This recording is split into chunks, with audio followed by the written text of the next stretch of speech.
আসসালামু আলাইকুম। বাংলাদেশ একটি নদীমাতৃক দেশ। তা আপনার ভিডিওতে দেখতেই বুঝতে পারছেন, নদীকে কেন্দ্র করেই বাংলাদেশের গ্রামগুলি গঠিত হয়ে থাকে।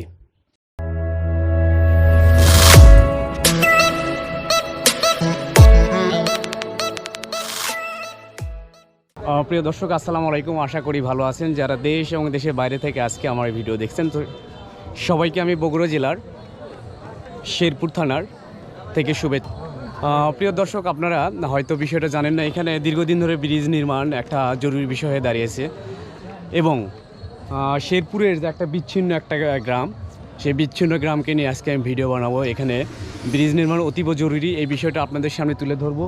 আপনারা দেখছেন যে এইখানে শুধুমাত্র যাওয়ার ওয়ে যেটা, সেটা হচ্ছে নৌকা ছাড়া মানুষের যাওয়ার কোনো ওয়ে নাই। সো আমাদের সাথেই থাকুন। প্রিয় দর্শক, তেমনি আজকে আমি এসেছি অত্র অঞ্চলের প্রাণের দাবি ব্রিজ নির্মাণ। প্রিয় দর্শক, বগুড়ার শেরপুরের একমাত্র বিচ্ছিন্ন গ্রাম বিলনথা গ্রাম। এই গ্রামের যাতায়াতের একমাত্র পথ হচ্ছে নৌকা। নদীতে নৌকা দিয়ে দুটি নৌকা আপনারা দেখছেন একসঙ্গে করে এগিয়ে চলছে এবং মাঝখানে দড়ি টানানো রয়েছে। সে দড়ির মাধ্যমে নৌকাগুলো এপার থেকে ওপারে প্রতিনিয়ত যাতায়াত করে। স্বাধীনতার পর থেকেই এই গ্রামের জনমানুষের প্রাণের দাবি ছিল বাঙালি নদীতে ব্রিজ নির্মাণ করা। সেটা বিগত 50 বছরে আজও সম্পূর্ণ হয় নাই। বিশেষ করে 1991 সালে বেগম খালেদা জিয়া ক্ষমতায় আসার পর এখানে প্রতিশ্রুতি দিয়েছিলেন বাঙালি নদীতে ব্রিজ নির্মাণ করা হবে। আজ অবধি প্রতিটি সরকারের প্রতিশ্রুতি ছিল এখানে ব্রিজ নির্মাণ। প্রতিশ্রুতি শুধু কিভাবে কিতাবে রয়েছে, বাস্তবায়ন হয়নি। কথার বেলায় 16 আনা, কাজের বেলায় শূন্য, যেটা প্রমাণ আপনারা দেখতে পাচ্ছেন।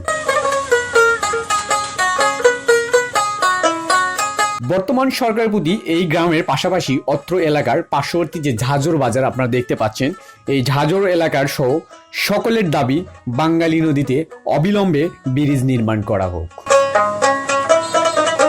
আপনারা দেখছেন নারী, পুরুষ, শিশু, কচি কাচ্চা সকলেই নৌকাতে পার হচ্ছে। এমনকি গরু, ছাগল, পশু, প্রাণী এগুলোও তাদের নৌকাতে পারাপার করতে হয় এবং প্রতিনিয়ত এখানে দুর্ঘটনার শিকার হয়ে থাকে। কদিন আগে এখানে একটা মোটরসাইকেল পানিতে পতিত হয়। এর আগেও বেশ কিছু ইজি বাইক এখানে নদীতে ডুবে যায়। বিলনতার গ্রামের সেই চিরচেনা অপূর্ব দৃশ্য আপনারা দেখছেন। এই বিলনতার গ্রামের মানুষ যদি গভীর রাতে অসুস্থ হয়ে পড়ে, তাদের একমাত্র পথ হচ্ছে নৌকায় পারাপার করে শেরপুর অথবা বগুড়া শহরে যেতে হবে। অত্র অঞ্চলের প্রচুর পরিমাণে শিক্ষার্থী রয়েছে। অনেক ছাত্রছাত্রী বিভিন্ন জায়গায় লেখাপড়া করে, বিশেষ করে স্কুল, কলেজ, ইউনিভার্সিটিতে। পার্শ্ববর্তীতে গ্রামে হাই স্কুল রয়েছে, সেখানে তাদের জীবনের রিস্ক নিয়ে প্রতিনিয়ত স্কুলে যেতে হয়। আপনারা দেখছেন পুরো এলাকাটা নদী বিধৌত এবং মাঝখানে সুন্দর বাংলার গ্রামের যে চিত্র থাকে, সেই চিত্রটাই আপনারা দেখতে পাচ্ছেন। সুন্দর ফসল ভরা মাঠ, আঁকাবাঁকা সর্পিল আকার নদী, সত্যি গ্রামটি দেখতে অপূর্ব।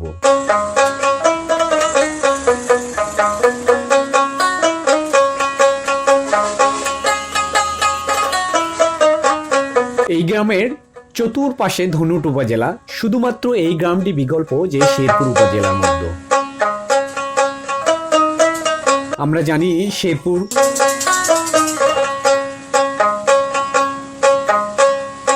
অনেক একটি উন্নত জেলা।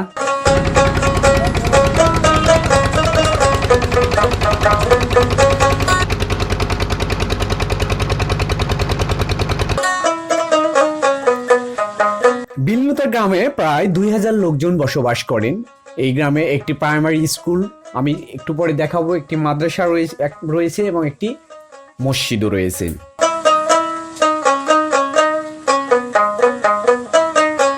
আমি চলছি বাঙালি নদীর মাঝখানে, পাশাপাশি দুই গ্রাম। এটা যেটা দেখতে পাচ্ছেন এটা বিলনতার। পরবর্তীতে এই পাশে ধনুটের আরেকটি গ্রাম রয়েছে, এটা শেরপুরের মধ্যে অবস্থিত।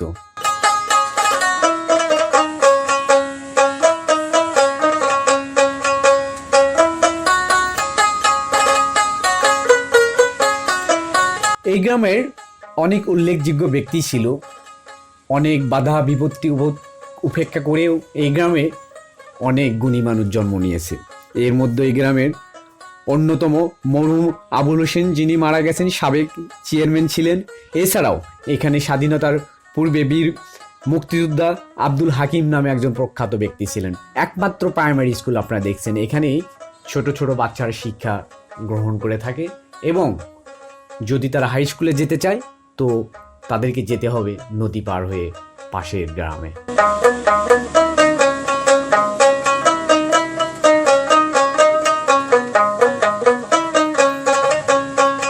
এই গ্রামের একমাত্র মসজিদটি চমৎকার টাইলস করা,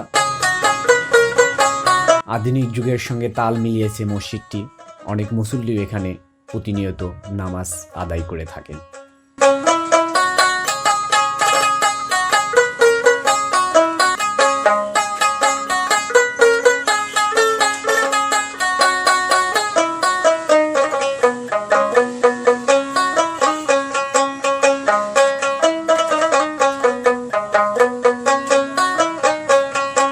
তোমার ছাগল আছে না? কি খাওয়াও ছাগল?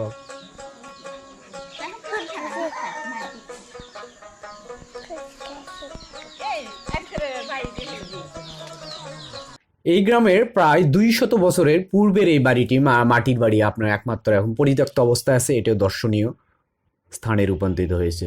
প্রিয় বিলনেতারবাসী, ভালো থাকবেন। আজকে যাচ্ছি, তবে যাচ্ছি না, দেখা হবে পরবর্তীতে।